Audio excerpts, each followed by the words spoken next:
de toda Israel, que não passava por uma restauração política simplesmente, por uma restauração religiosa, mas o que Jesus estava trazendo era uma restauração da vida do homem na sua plenitude, restaurar o homem por completo.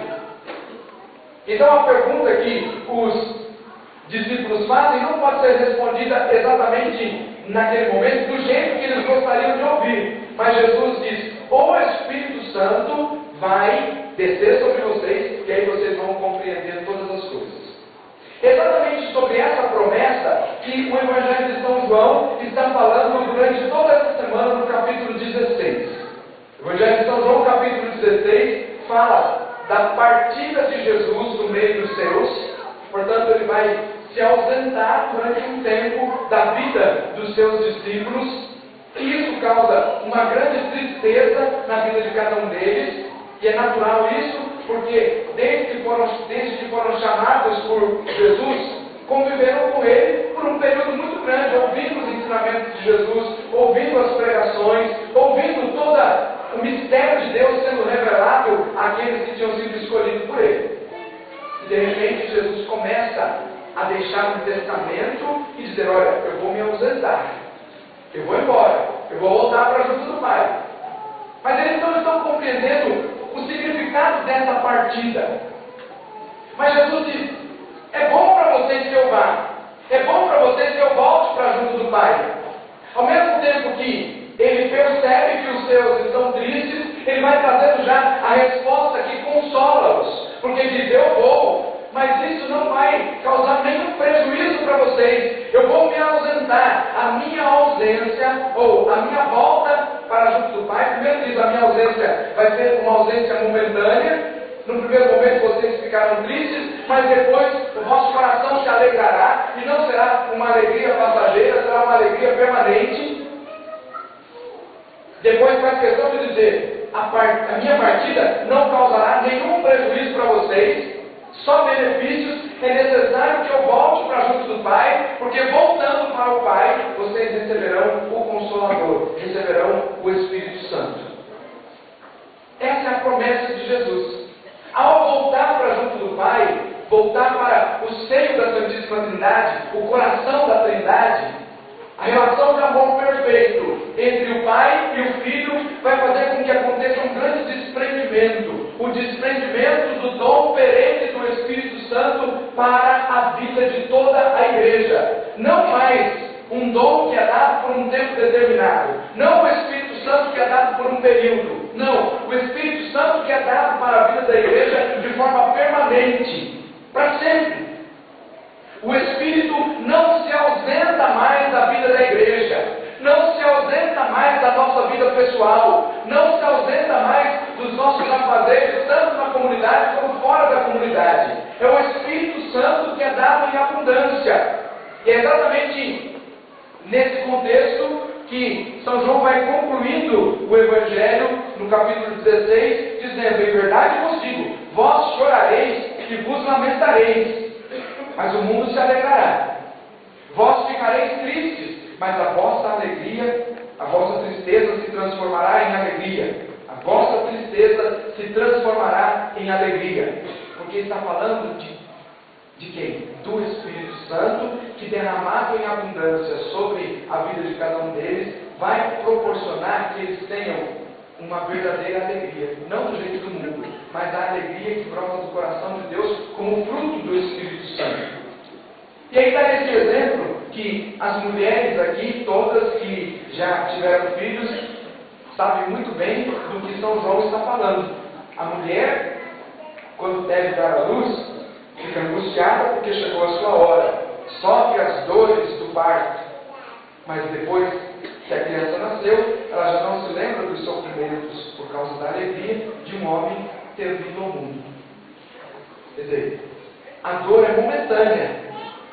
Ele está falando isso para revertir a dor da ausência, a dor que a ausência de Jesus vai causar na comunidade apostólica. Mas diz: essa dor é necessária, a minha partida é necessária, mas daqui a um tempo vocês nem sequer se recordarão acordarão dessa tristeza, porque o Espírito Santo vai transformar o vosso pranto em festa, a vossa tristeza em alegria, vai transformar toda a situação que vocês vivem. E diz: também vós agora sentis tristeza, mas eu hei de ver-vos novamente. Jesus faz questão de trazer alegria para o coração dos discípulos. Faz questão de deixar a promessa do Consolador, mas não uma promessa que depois cai no vazio, uma promessa que se cumpre.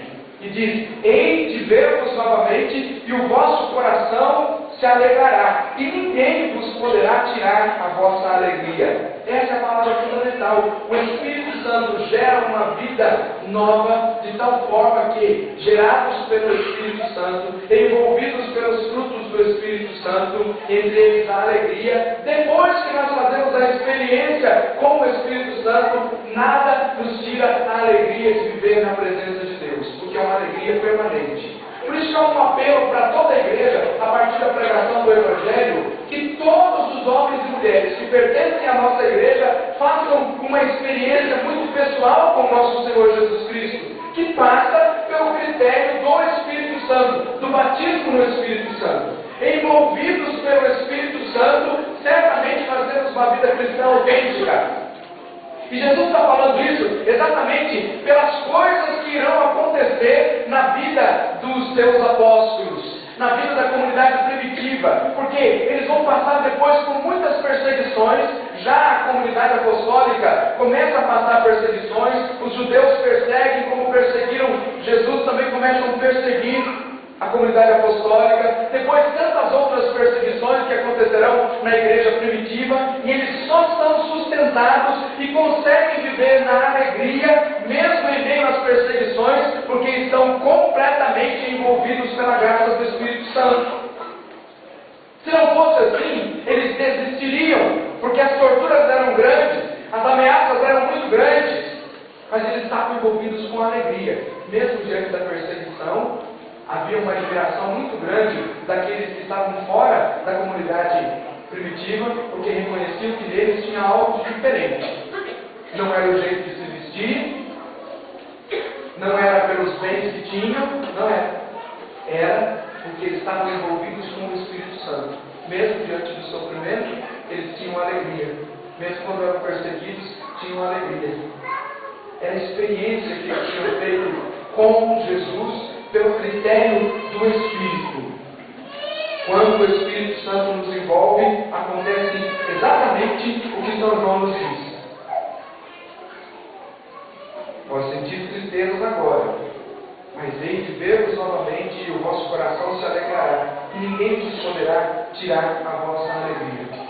Porque depois de todo esse discurso de despedida, de partida de Jesus, o encontro que ele teve com os seus foi para comunicar a graça do Espírito Santo, para que eles entendessem a presença permanente de Jesus na igreja. O próximo encontro que Jesus diz: olha, hei de ver-vos novamente, e falou de uma forma muito clara: e o vosso coração se alegrará, e ninguém vos poderá tirar a vossa alegria, porque falava exatamente do sopro do Espírito que seria soprado sobre a vida da comunidade apostólica. Mas o que tem que ficar claro para nós é uma única coisa: é necessário fazermos uma experiência com o Espírito Santo. Que experiência é essa? É a experiência que dá sentido à nossa vida, é a experiência que nos transforma, é a experiência que nos coloca no caminho da conversão. Eu tenho insistido já essa semana que a primeira função do Espírito Santo na vida da igreja não é gerar os dons extraordinários. E tem gente que está aqui que já estão pregando isso essa semana, pelo menos já umas 2 vezes, dizendo: a função primeira do Espírito Santo na vida da igreja não é gerar dons extraordinários. Os dons extraordinários que nós conhecemos como chamadas as manifestações carismáticas dos nossos grupos de oração, não é o primeiro objetivo do Espírito Santo. O primeiro objetivo é fazer com que cheguemos ao pleno conhecimento da verdade. Por isso que São João diz nos versículos anteriores que o Espírito revela o pecado para nós. Revela em que consiste o pecado, a justiça e o julgamento. Porque o Espírito quer nos levar ao pleno conhecimento da verdade. Isso significa dizer a conversão, a santidade. E depois, como consequência da conversão, como consequência da santidade, vem então os dons extraordinários